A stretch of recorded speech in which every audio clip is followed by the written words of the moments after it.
At Lowe's, we're your go-to for great gardening values every day. That's why we've lowered our price on select bagged mulch, now starting at just $2.88 a bag. Mulch helps prevent weeds and retains moisture, and when you put it down around trees, shrubs, and flower beds, you'll see how beautiful it makes your outdoor space. Just in time to welcome back family and friends. Shop online and pick up in store. Lowe's, home to the best part of summer. Selection and product availability vary by location. While supplies last, U.S. only. Excludes Alaska and Hawaii. You didn't. Yep. I thought you learned your lesson. I guess not. Dad, the vultures are back. Okay, kids, you know the drill. Windows up. Gone too far looking for a good deal on gas? Try Price Match, only from BP Me Rewards at participating BP and Amoco stations. Learn more at bp.com/bestprice.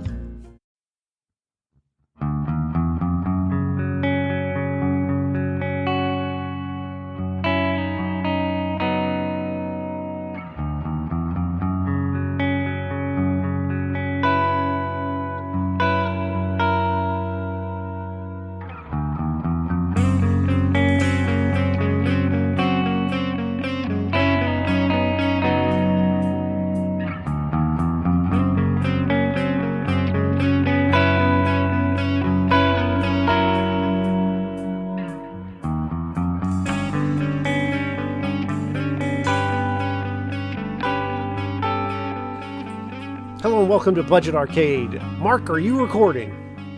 I am. Welcome to Crossing Streams. Yeah, okay, that's an inside joke. This is Budget Arcade, the free-to-play gaming podcast that helps you navigate through the growing realm of free-to-play games. My name is Jeff. Hey, and I'm Mark. And each and every other week, we review a free-to-play game and rate and review it. But on these off weeks, Mark and I get to do whatever we want, and we send the audio file to Scott to upload and release, and then later chastise us for. Coming up now, they pushed the date back for the new Mortal Kombat movie by a week or two. It got pushed back a week. Okay, so the plan was kind of to stagger these in a way. Who cares? All right, the plan was already set for this week to be Mark and I's review of the help me out, Mark. 95. The 1995 Mortal Kombat movie, which I hold in high regard. If you've listened, go back and listen to the video game movie Mount Rushmore. You will hear how much I love that movie, and you're about to hear it again. But this time, Mark, I think, is going to put up a little more of a fight.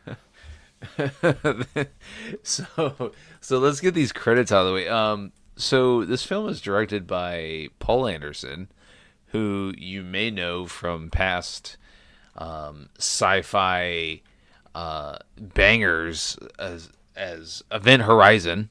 Hey, okay, I won't watch that movie, but it's for the right reasons. What is your reason for not watching that movie? It's terrifying. It's like, I can watch a horror movie, but Event Horizon is legitimately too scary to watch for me. You know, that I will give Paul Anderson credit. Event Horizon is probably it may be his best film. I would say so. As someone who has not watched it, because I watched it the first time in the theater, and I haven't watched it since because it's just too much. You got Lawrence Fishburne, you got Sam Neill. Scott's having an aneurysm. Let's bounce back to Mortal Kombat. Okay, but back to Mortal Kombat. But anyways, directed by Paul Anderson. He's he got a start in the 90s, and then he moved to just different types of things. He's a video game director. He directed a couple of Resident Evil films in the early 20 teens. Was he the guy who's married to who's the lead in that? Mila Jovovich? Isn't yeah? I think so. I could be wrong. Yeah, well, we'll just go with that. Yeah. But this is the first time I've watched this film, start to finish, since I saw it in a movie theater. Yeah. And let me tell you, this film does not hold up. And it's not even close to being good. or decent. Oh, Like there's nostalgia there. There is nostalgia here, but it's not good nostalgia. Like I bring it back and I'm like, why did they do all of this? Oh. Why did they cast the people they cast? Nobody There in are this film miscasts. everybody's unlikable. Okay. I don't understand. Hold up. All right. Liu Kang. Liu Kang is the only No, character that's not even where in I was this going. film. I'm fine with you saying Liu Kang isn't that great. He's just kind of vanilla ice cream. He's your in the wrestling world. He's considered a white meat babyface. He's just the guy. He's the good guy. There's nothing to him. But you're gonna tell me you didn't think that Johnny Cage was entertaining and likable? No. I mean, listen. Johnny Cage's fight with Scorpion is the best choreographed fight in the film. Yes, agreed. However, Johnny Cage is ridiculous. The entire character, like going back and watching this and then going, what was Paul Anderson thinking with his character? I don't understand. I don't understand the casting decisions that were made in this. We'll start with Johnny Cage. He gets such a great introduction. Because it's so 90s action film, his introduction. Like, it almost is a parody of action movies that are already being made in that era, where it's in this air hangar and the doors open and this music, this awesome, like, techno music plays. And he walks into the room and he takes his glasses off and he says, "Let's dance." And then he fights a bunch of guys. And then it turns out to be a film set. I love that. It's 90s that was fine. Through and through. The whole movie is 90. It has a very 90s vibe. Oh yes. And that's probably the best thing I can say about the film is that it's got a very 90s vibe. Right. It made me think of a lot of other 90s movies, 90s action movies, especially like martial arts types movies that I remember from the 90s. But the entire plot doesn't make sense. The devices that cause characters to go from one thing to the next don't make any sense. Give me an example, because I need to be able to rebut this. You just can't make general statements. So the guy from Johnny Cage, when Johnny Cage gets finished filming his one action scene in the movie that he's filming, right? And then the old guy that shows up that ends up being Shang Tsung. Like, who is that old guy? How does he know that old guy?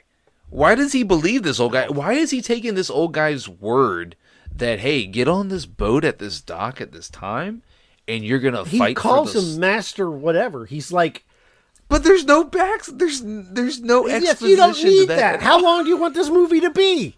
It's a 90s action flick. He says, "Hey, Master, whatever your name is." Therefore, you know that he's the guy that trained Johnny Cage. And he says, "Hey, Johnny, they're saying you can't fight. If you want to prove it, this is how you do it." That's all you need. You don't need it spoon-fed to you, Mark. This is a film, not a movie. All right, this is high quality stuff here. Everybody in this film is so unlikable. Oh God! No, I'll give you. Okay, I'll give you Johnny Cage. I'll give you Johnny Cage. I'm not even okay. Put Johnny Cage in the bin. Okay, we're done with him. But yes, he's great. I love Johnny Cage in this. Who played him? Let me pull it up. Johnny Cage. Yeah, Lyndon Ashby. I don't know. He's awesome. Okay. Now, you want to talk about unlikable? We'll get into Christopher Lambert's Lord Raiden. Oh, my God. However, before we do that, Shang Tsung, Kari Hiroyuki Tagawa, is so legitimately good in this. I can't get on board with that. I can't. Oh, like he's got a villain presence, sure. Oh, isn't it great? It's like a Van Damme movie, and everything he says is paced and slow. This film would have been 10 times better had Jean-Claude Van Damme actually been in it. And like I know we've discussed ad nauseum on this podcast and before that Mortal Kombat, the game, which is the inspiration for this film, had aspirations of modeling the character of Johnny Cage actor Jean-Claude Van Damme, and it just didn't work out. So they just decided to stay with the kind of look. I get it, but why didn't they? Why didn't? Because he's more expensive than Lyndon Ashby. Who published this? What production company put this movie forward? Was it Universal? I mean, it was a big studio. It came out. It was #1 in theaters too. Yes. I don't. They spent a ton of money on. Oh, I'm sorry. Scott's gonna have to edit that out. I'm editing, so I have to edit it out. Thanks. They spent a ton of money on this film, and it's evidenced by the terrible, which maybe it was top of the line CG at the time. I believe this was a New Line Cinema film. It definitely was, because that music kicks in, the classic. Now you got to admit the music is good, right? The music is good.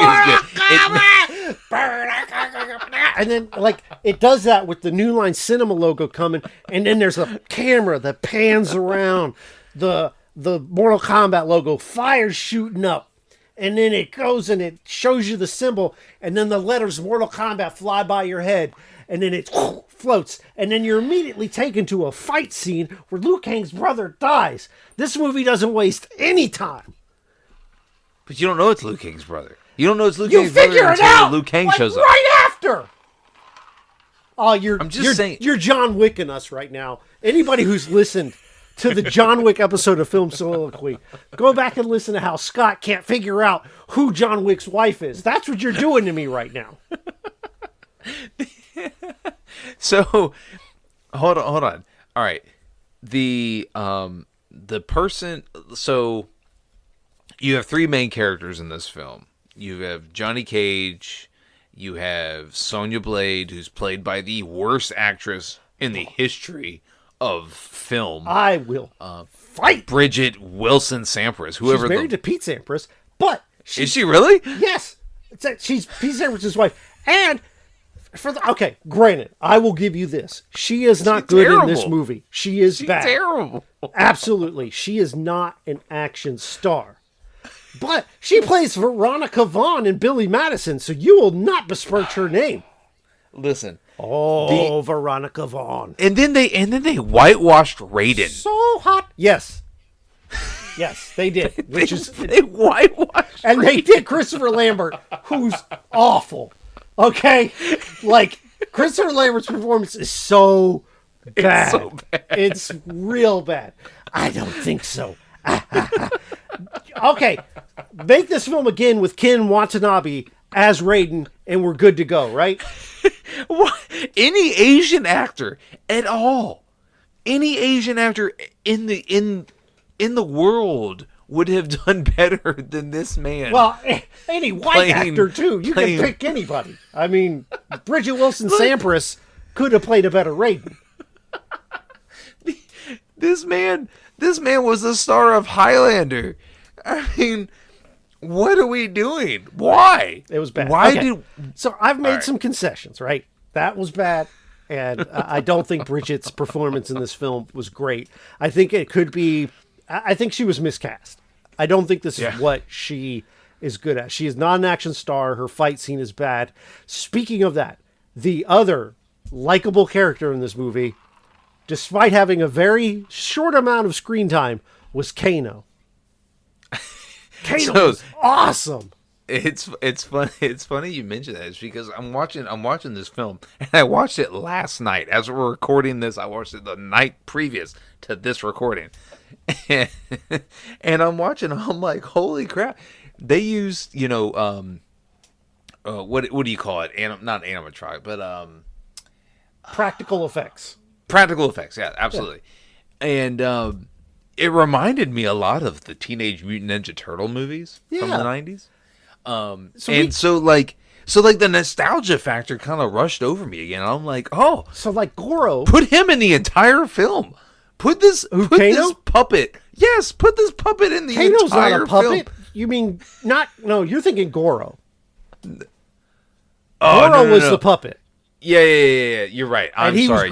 Kano was terrible. No, Kano was terrible. You're out of your gourd. Oh my God. Okay, we'll get to Kano, but first, Goro is a practical effects. He's got 4 arms, 2 legs. He's huge, and he's animatronic mouth, and so it doesn't perfectly work, but it looks so much better than the CG in this movie. Reptile looks the reptile was terrible. Horrible. It has not aged well. I don't remember it looking good to begin with, but now it's just flat out nasty. Was Reptile in the original? Reptile was always in this movie, right? Yes. Yeah. I don't remember the lizard at all. I would say the Reptile Liu Kang fight is the second best fight in the movie. Although the first Liu Kang fight with the guy with the bow staff is pretty good. Johnny Cage. He yelled the entire time. I was like, "Oh, you didn't like the panther sounds when he was moving?" No, that's so good. No, Scorpion and Johnny Cage's fight was top notch. I thought the choreography behind that fight. Liu Kang Sub-Zero's okay. Yeah, but. No, but let's talk about Kano. Let's get into Kano. Let me tell you how iconic this performance is, okay? No, terrible. Terrible. I'm going to tell you, okay? So, Kano was played by a guy named Trevor Goddard. Now, yes, I'm familiar with Trevor Goddard. Now, he's British, He was in Jag. Bro, did you ever watch Jag? No, I didn't watch Jag. The TV show Jag about judge advocate generals in the Navy? Unless he's in that show doing an Australian accent as Kano. He is, 100%. Oh, he's just being Kano? I'm going to watch it. Sounds awesome. So, the actor does an Australian accent as a personal choice. And it is so effective and so well loved by people in their right mind, like me, that it has been adopted into the games. And the next Mortal Kombat movie, Kano is Australian still. Because of this guy's performance. Hello, baby. Did you miss me? He's awesome. But he goes out like a little. When he's everybody goes out in this film Goro, like a little. And he's eating like a big turkey leg, and he's drooling all over himself. That was a good scene. That was a good scene. It's so good. Kano's awesome. That was a good scene. It's a very campy part. And the actor Trevor Goddard plays it up. He's a very character actor. I've seen him in a lot of different stuff back in the 90s and the early 2000s. He's a very campy actor, so he knows how to get the most out of, like, you know, just a part that but it wasn't well written at all. Yeah. And you know, it was fun. His character was fun, but another thing that this movie falls into is that all of these dudes, they go out with a whimper. Yes. They did Kano so dirty in this movie. Kano goes out with a whimper. Goro goes out with a whimper. You know, they played Goro to be this badass, and Johnny Cage hits him in the penis and throws him off of a cliff. How many arms do you think? Never mind. Yes. And I'll agree with that. And I definitely agree with how they did my man Kano dirty. It was like Darth Maul. Because as much as some people hate or have some reason, for some bizarre reason, have turned around on the Phantom Menace and say it's good now. I don't know why. But I don't like that movie. But the only good thing about the Phantom Menace is Darth Maul. And they killed him off. My favorite thing about Mortal Kombat 95 is Kano. And he gets his ass kicked. Yes. By Sonya. Just like quick. Kicked. She snaps his neck and it's over. And it's like, and the other problem, and I'll tell you, I'm being fair. Sonya Blade really doesn't need to be in this movie because she serves as a plot device. That's it. Well, and she's one of the big original. She's an OG. Characters. Right. She's an OG. And so I get why she's in here, but her story doesn't matter because even Kano's story doesn't matter. Kano's whole plot is to get her on the boat. And then he gets killed right away. And then she goes on to play a damsel in distress, basically. She gets kidnapped, and then Liu has to go save her. So the fact that this film, and like, I grew up on this film, as did you. You know, this was a film that we watched in our adolescence, and you know, we were like, "Oh, this is awesome." That's so good. But like going back and watching this, I'm like, "Holy crap! How did this movie? It got like 2 sequels, right? 1. Oh, Annihilation, yeah. Yeah, Annihilation is... We could sit here and poop on Annihilation all day and you'll get no arguments. They recast Johnny Cage. And then they had the opportunity. They recast Raiden and they went white again. It's a different actor and he's somehow worse than Christopher Lambert. Christopher Lambert is the biggest name in this film, and he's the worst performance. It's crazy. It's crazy. Yeah. It boggles my mind because I watched Highlander. I loved Highlander. Yeah. Highlander with Sean Connery? Are you kidding me? Christopher Lambert and Sean Connery sharing the screen? I loved it. This film, watching this film again, I'm like, oh, God.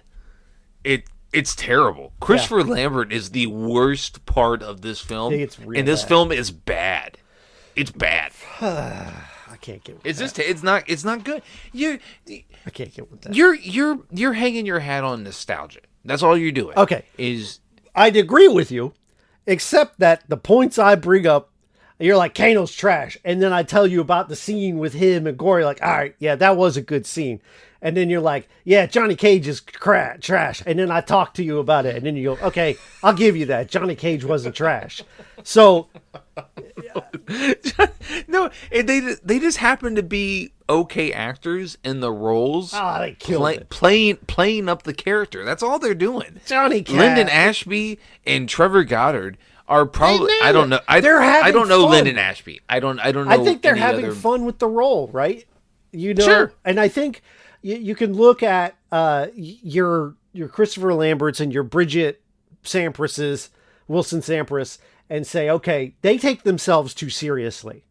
And that's why they're in a campy movie, they come off the most campy.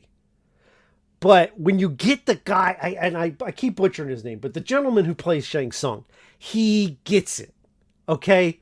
I'm pure evil. And he just, every scene he's in, he's great. And his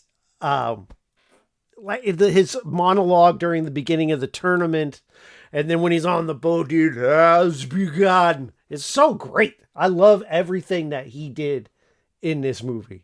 So Hiroyuki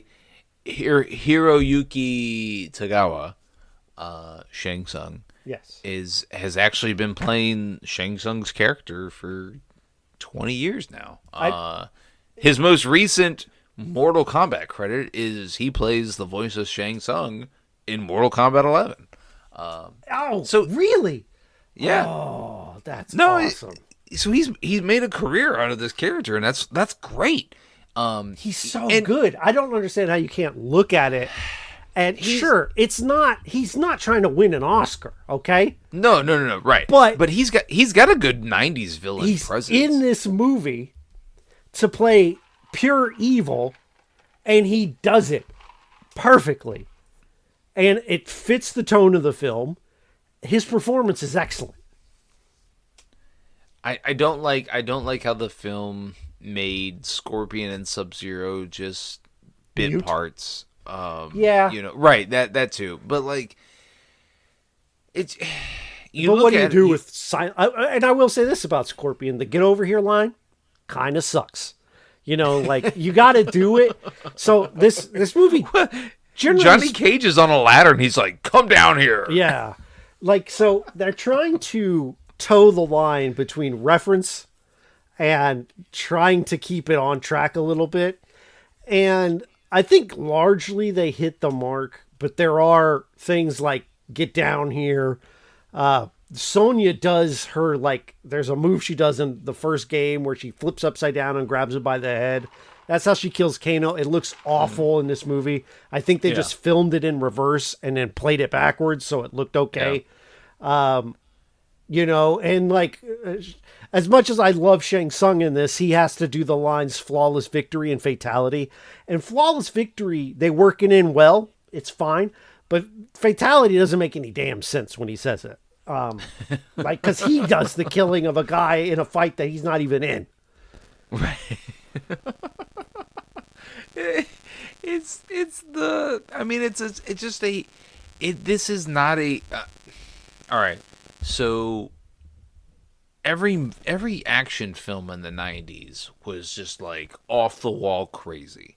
And this is not any different. This is much in the same vein. And Yeah. I think, it hasn't aged well at all. There are a couple of decent performance, like Liu Kang, the actor who plays Liu Kang. I thought he did a good job. Too. I think he played Liu Kang just fine. Yeah. The problem is that Liu Kang just isn't that interesting of a character because he is the pure good guy, right? You can look at the other ones, and there's a subplot about him wanting to get vengeance. But if you look at Johnny Cage, and despite what you say, Johnny Cage actually has a little bit of a character arc where he's just self-centered and everything, and then it kind of works up to him saying, hey, I'm just going to fight Goro because he realizes that the fate of the world is on the line, and he changes.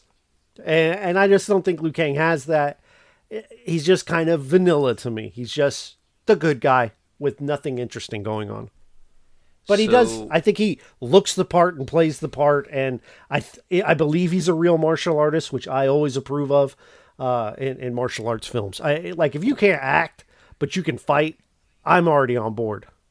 Well, that was Jackie Chan for the longest time.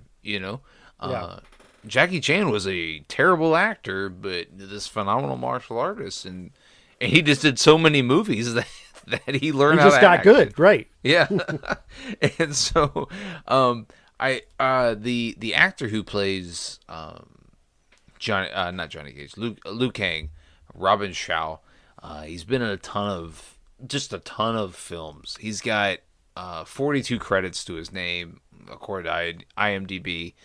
And it's just a lot of stuff, and I don't think this film will forever be in the pantheon of 90s hits. It will. I mean, there's no changing that. It was a bona fide hit when it came out. Mm-hmm. It hasn't held up well, but the people that grew up in the 90s, like you and I, we remember it, and we remember going to the theater. This was one of the first films I ever saw in a drive-in theater. It was a double feature for me.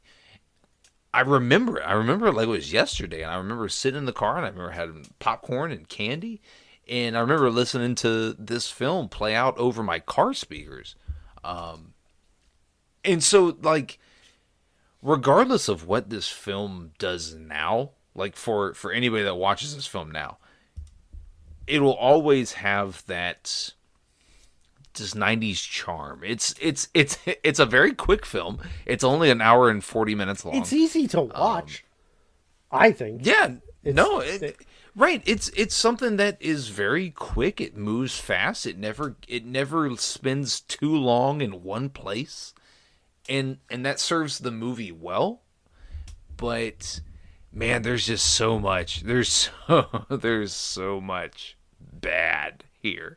It's crazy. So the new movie, and Ed Boon wrote this film. He wrote the script for this film, and it turned out pretty good for a guy who just does video games. I thought, so I think you have a point too, where we can look at this as someone who is in the 90s and there were no good video game movies. We were severely let down by Super Mario Brothers. And for this to come out and not only be fun and entertaining, but also represent Mortal Kombat, if you saw screenshots from the Mario Brothers movie, people would be like, what is this? Blade Runner? But if you show screenshots from this, people would be like, oh, Mortal Kombat. It looks like Mortal Kombat. It sounds like Mortal Kombat. Granted, it was PG-13, and the new movie's going to be rated R, and it's going to be violent and wonderful. But I think, yes, nostalgia plays a part for me. But also, there are things in this movie that are undeniably wonderful. And I think Kano and Shang Tsung and Johnny Cage are those things. The music as well. The soundtrack is undeniably bonkers. 90s. It's so good. It's 90s. It's completely 90s. Oh, sure. But it's wonderfully 90s. Like, you can put on the Mortal Kombat song from this movie, and it thumps still. Yes. No, 100%. I agree with you. This film sounds so in its era. Like, you know, we can listen to something on vinyl, or, you know, a recording of something that was done in the 40s or the 30s, and we can identify that it is definitively that era. Yeah. This is that type of film where you're like, oh yeah, 100%, this was a 90s film. It's got 90s music, it's got 90s action, it's got 90s actors. I mean, it's just everything about this film is 90s. And the 90s were known for just over-the-top action films that didn't make a whole lot of sense. They were held together by a like one central character, and it typically was a big Van action Damme or star. Seagal. Yes, Yeah, or right. Arnold. Schwarzenegger, right. Yeah. And this film kind of deviates from that a little bit, but kind of holds the line of, hey, we're identifying as a 90s action film, even though we have a lot of actors in this film, and there's no one particular person. Liu Kang is the main character in this film, but yes. But Johnny Cage and Sonya Blade and Shang Tsung, and they all get more than their fair share of screen time. Except for poor Kano.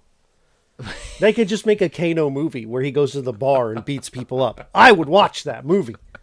I'm pretty sure he's already made that movie in one of his other films. He's look familiar. I gave your friend a nice smile.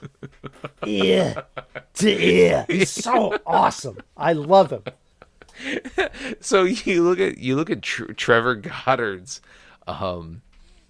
filmography, and it's all over the place. It's just completely bonkers. It's the last like extended run TV show he had was Jag. I would implore anybody listening to go watch Jag. You can probably find it on your CBS channel.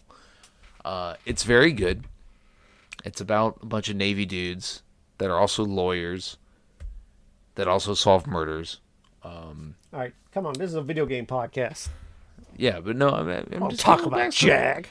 I'm just giving a little backstory. We're talking about Mortal Kombat. To Trevor Goddard and Kano. A movie you put on the budget arcade Mount Rushmore video game movies.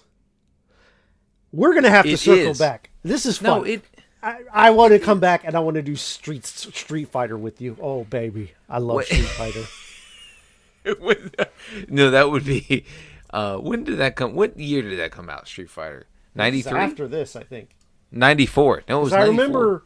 Oh, it was before this. Yeah. 94. Well, see, that was the whole thing. I remember distinctly Street Fighter and Mortal Kombat, you know, because they were the two biggest video games in the world at the time. You know, there were also the two rivals of similar genre. They were the two biggest fighting games in the United States at the time. Tekken, a distant absolutely. third. But like, you know, Street Fighter played the camp card very high. What's his face? Raul Julia, you know. Well, no, save it. All right. Because Raul Julia, oh, baby, that's good stuff. We got to save that. No. Yeah, we'll review that. Let's close with this. Okay, having watched this movie, and we're just a few weeks away from when the new Mortal Kombat comes out, who do you want to make a cameo? You know how these remakes always have, you know, someone like your Linda Carter, or what is it, Linda from the Wonder Woman. Linda Hamilton. No, who played Wonder Woman? Linda Carter, right? Linda Carter. Okay. Linda Hamilton was the Linda Terminator. Hamilton's the Terminator. Thank you. But either way, they have she has that cameo. Yeah. Who do you want to have a cameo in this? Probably Christopher Lambert. Oh, really? I mean, yeah, that makes the most sense because he's the most recognizable name. But to me, it's Shang Tsung. I want him to be like... There is a reminder for Well, his consistency... So the consistency of... Wait, did the third host of this podcast just make Yeah, it? she just chimed in. I have a reminder. But, so, yes, the consistency. But I'd like to see him play like Liu Kang's granddad or something. And just be like, go, son, treasure these moments. And, that's what I want. Because to me, him and Kano are the best parts. But Shang Tsung is just consistent throughout the whole movie. He's awesome. I mean, the dude that plays Shang Tsung is... I mean, he's all over the place. He's in DuckTales. Okay. A 2020 Get off of version of IMDb. DuckTales. Oh, God. Okay. Well, this has been Budget Arcade. Do you have anything else to say? If you're interested in what the 90s were about as far as cinematic history goes, you can watch this film and go, okay, It's so good. everything in the 90s, this movie draws a little bit of something from everything. And it's even got animatronic. That's crazy to me. Hey, Goro's dope. Yeah, no. If the entire film was centered around Goro and him just going around animatronic, if him and Kano just went on a pub crawl, buddy imagine cop movie. Oh God, a Goro Kano buddy cop movie. Oh, that's good. This is Budget Arcade. We're going home. I don't want to edit 400 hours of this. This isn't Crossing Streams. If you want more of Mark's opinions on movies, go check out Crossing Streams with our friend Elliot, wherever you find podcasts. If you want more of my opinions on movies, check out Hitchcock Chronologically. I'm there by myself, so I can only yell at myself. Our music is provided by Stimage. You can find his music on metroidmetal.com. Don't forget to check us out on our socials, Budget Arcade on Twitter and Instagram. We're on Facebook, facebook.com/Budget Arcade. And, of course, on TikTok with all the cool kids, Budget Arcade Podcast. That's also Budget Arcade Podcast on twitch.tv. Ooh. Go watch this movie. 10 out of 10 stars. Game on.